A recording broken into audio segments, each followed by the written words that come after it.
E aí pessoal, tudo beleza? Meu nome é Rodolfo Moreira e esse é o curso de Python para Data Science. Bom, avançando um pouquinho aqui na nossa, a gente viu controladores de fluxo, né, if e else, para deixar um pouco mais robusto o nosso código. Nós podemos também avaliar algumas outras condições dentro dos nossos controladores de fluxo, né, como por exemplo, aqui eu vou abrir um texto. Deve ter abrido dois ali, chamado de operadores lógicos. Os operadores lógicos, eles permitem que a nossa comparação fique ainda mais completa, né? Por exemplo, eu posso puxar aqui num código com o if mesmo e vou criar, antes de criar esse if, eu vou criar uma variável v3 que vai ser true. Vou dar um play aqui, vou executar, né? Eu falo play, mas eu vou executar aqui meu bloco. E aqui eu tinha tirado o if, tinha feito uns testes. Eu posso comparar duas ocasiões. Então, eu posso verificar dentro desse meu comparador. Vou até abrir aqui, vou espaçar melhor, só para ficar melhor apresentável.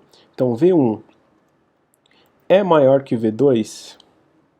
Eu coloco um AND V3 é igual a false, coloco aqui minha linha para executar e dou um print escrevendo as condições foram aceitas. O que isso significa? Vamos executar primeiro para ver o que acontece? Primeiro, ele não vai acontecer nada porque as condições não foram aceitas.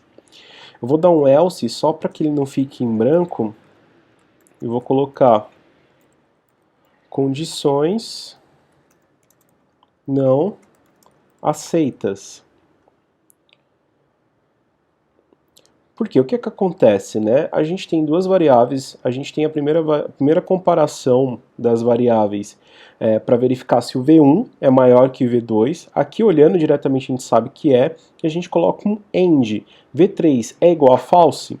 Então, esses são os operadores lógicos. Nós conseguimos utilizar aqui dentro do Python e deixar essa estrutura um pouco mais complexa, utilizando o AND. O AND, ele significa que as duas comparações que a gente está utilizando nessa condição, elas têm que ser verdadeiras. Então, como a segunda comparação, ela pra gente é falsa, ele deu que as condições não foram aceitas. Então, ele só passa se tudo naquela comparação for falsa, diferente do OR. O OR, ele precisa que somente uma das condições sejam aceitas, né? Então a gente tem essa diferença utilizando o AND e utilizando o OR, tá? Outras formas da gente utilizar essas funções aqui, vou até deixar aqui como o primeiro, né, que a gente fez como o OR, e vou abrir um novo código aqui, colocar como AND.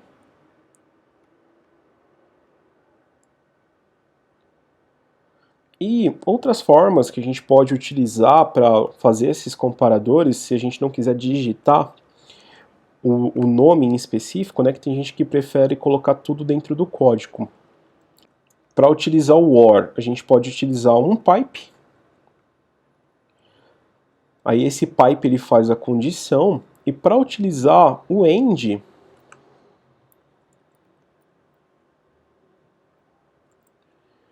nós utilizamos o e-comercial. Vamos ver se ele vai aceitar com 1. Ele aceita com 1 também. Então é uma das formas que a gente pode utilizar, se não quiser digitar AND ou OR. A gente pode utilizar nesses operadores lógicos o pipe ou o e-comercial, que representam cada um, o AND ou o OR. Beleza?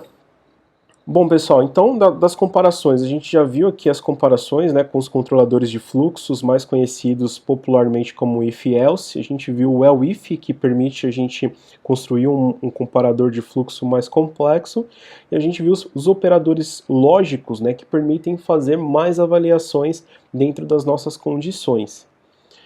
Agora, a gente vai partir para os nossos laços. Por quê? O que são os laços? Normalmente, quando a gente está trabalhando com um conjunto de dados e quando a gente está trabalhando na base de desenvolvimento normal, nós recebemos uma lista de informações, uma lista de objetos. E nós precisamos fazer iterações dentro desses objetos, ou seja, eu não posso pegar e definir a variável 1, a variável 2, a variável 3, a variável 4. Não. Normalmente eu recebo uma lista com esses objetos, com essas informações, e dentro dessa lista eu executo, eu faço uma iteração, ou seja, eu visito linha a linha de uma maneira mais simplificada e faço a minha alteração. Então, eu vou abrir aqui uma outra linha de texto, vou definir como os nossos laços. Primeiro, eu vou criar uma lista, né? Para criar uma lista dentro do Python, vou colocar aqui como nome de lista. Basta eu abrir os colchetes e coloco os valores, né? Como a gente vai ver mais para frente sobre isso, eu coloco os valores aqui separados por vírgula, tá? Uma vez que eu executo aqui, vou até buscar como type dessa lista, opa, escrevi errado, coloquei como list, mas ele traz aqui para mim que é uma lista, né? E eu tenho outros valores aqui que servem para a gente fazer iteração dentro desses laços, que no caso é a nossa tupla. A tupla, ele é utilizada com os parênteses, tá? A lista com os colchetes, a tupla com os parênteses. E eu posso adicionar os valores aqui e separá-los por vírgula, tá? Deixa eu só deixar aqui com os mesmos valores. Vou aqui buscar um type da nossa tupla. E qual que é a diferença, né? Ambas elas têm essa estrutura de lista. A diferença é que a tupla é um arquivo imutável. A gente não consegue fazer nenhuma alteração dentro dela, diferentemente da lista. A lista a gente consegue adicionar ou remover objetos, né? Ou remover informações. Então, essa é a diferença. São duas estruturas aí de listas pra gente, uma mutável e a outra imutável, tá? No nosso caso, a gente vai trabalhar aqui com a lista. Para a gente iterar todas as informações dessa lista, para não ficar definindo variável por variável, nós podemos utilizar o for. Para utilizar o for dentro do Python, eu coloco o for e eu defino aqui, nessa estrutura do laço, eu defino o nome da linha, que vai ser a iteração dentro do meu for. Então eu posso até colocar aqui como line, tá? Mas poderia ser qualquer nome que você vai querer pegar dentro dessa estrutura de repetição. In. Eu coloco a minha lista. Então para cada linha dentro dessa lista, lembrando que eu poderia colocar como L1 aqui também, tá? Eu coloquei como linha, vou até colocar como linha, para ficar melhor a visualização, né, entender. Lembrando que para continuar uma estrutura, a gente coloca aqui os dois pontos no Python, e eu quero fazer o quê? Né? Eu quero primeiro eu quero que ela faça, eu quero que ela print, tá? Toda a linha aqui dentro do meu for.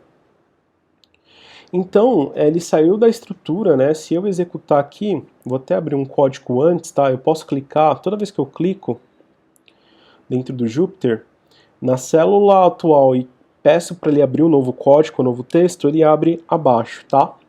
Se eu executar aqui a minha lista, ele vai mostrar aqui num formato de lista, e aqui eu pedi para ele executar linha a linha. O que eu posso fazer? Eu posso definir aqui um cálculo também, né? Colocar linha mais 1. Então quero que ele apresente essa linha mais um valor. Então essa é uma forma mais fácil da gente fazer a iteração dentro dos da nossa lista, né? Uma forma diferente, a forma que você vai mais encontrar dentro do seu trabalho aí de análise de dados, de analista de dados, dentro do seu trabalho de data science. Normalmente você vai encontrar listas, você vai encontrar conjunto de dados, e para fazer a iteração dessas listas, você pode utilizar o for, tá? A gente tem outra, e aqui nós podemos utilizar algumas funções, né? Por exemplo, eu posso colocar uma condição aqui que vai passar por todas as linhas, se a linha for igual a 8, o que eu quero que ela faça? Lembrando, eu vou dar um Enter aqui para ficar bem organizado, só para separar. E esse if, ele está dentro do for. Eu coloco os dois pontos para escrever agora o que ele deve fazer, e eu tenho que dar o espaço para que ele fique dentro do if para que respeite a minha indentação. Então eu vou dar um break. O break, vamos executar para ver o que ele vai acontecer. O break, o que ele vai fazer? Ele encontrou o valor da nossa linha, que seria um 8, né? Aqui no caso, ele imprimiu mais uma, se a gente contar, né? Tem aqui 6 e aqui eu tenho 5 objetos, né? Parece até que ele fez aqui o print, mas é porque a gente está printando a linha mais 1, tá?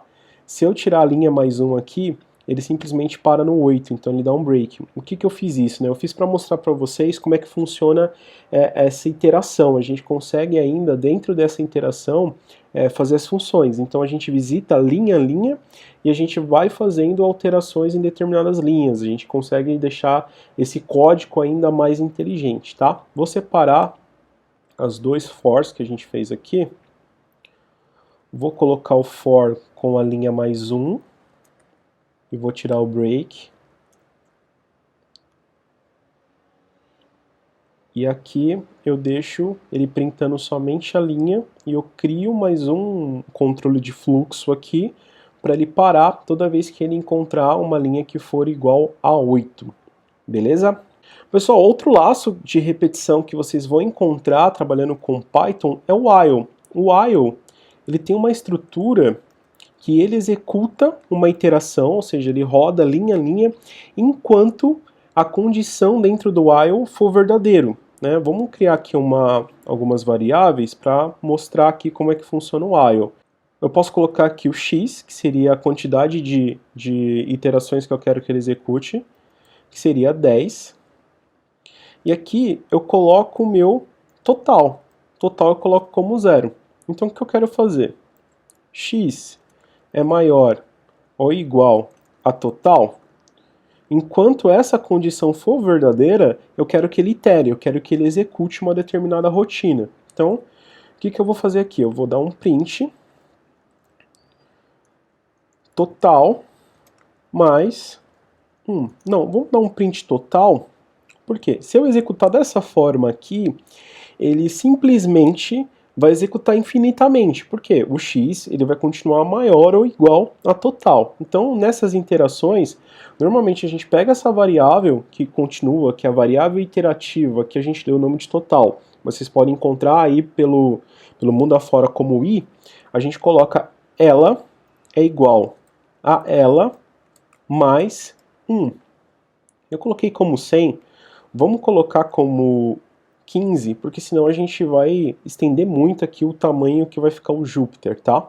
Vamos executar para ver como é que ela funciona. Então é isso, exatamente isso que aconteceu, né? Enquanto ela for maior ou igual a total, e a gente foi iterando a cada linha que ele foi passando, a gente foi adicionando um valor a mais, ele foi executando essa função, uma vez que esse valor total ficou 15, né, ou 16, aqui no caso ele parou com 15, porque ele é maior ou igual, ele parou de iterar. Então esses são os dois laços que a gente tem aqui dentro do Python para trabalhar. O for, ele é o mais que a gente encontra por aí, é o que eu utilizo sempre para fazer essas iterações, tá, quando necessário. E tem um while, que é uma forma que o pessoal utiliza mais antigamente, não é tão usual assim, mas que você pode encontrar dentro do seu trabalho aí com Python para Data Science. E para fechar essa parte dos nossos laços de repetição, às vezes você pode encontrar o for feito dessa forma. Você coloca o for, a gente tem o nosso primeiro valor, vou colocar aqui como line, só para diferenciar, in range. Esse range ele cria uma sequência de números, da mesma forma que a gente fez aqui, né? No caso com while, a gente teve que iterar linha a linha. No range eu posso falar, olha, eu quero que você execute isso daqui 100 vezes, mas vamos colocar 10, só para que ele não execute aqui e fique grandão dentro do nosso Jupyter, tá? Então eu vou dar aqui um print, line, mais 1. vou executar, e ele printou aqui até ficar 10, né? Ele printou aqui 10 iterações, beleza? Então na aula de hoje a gente viu um pouquinho mais, né, da parte dos nossos operadores lógicos, e a gente entrou para falar um pouco sobre os laços. Nós vimos o laço for e nós vimos o laço while. Beleza? Tem mais vídeo por aí, tem mais vídeo de Data Science aqui no canal. Te vejo daqui a pouquinho. Valeu, pessoal!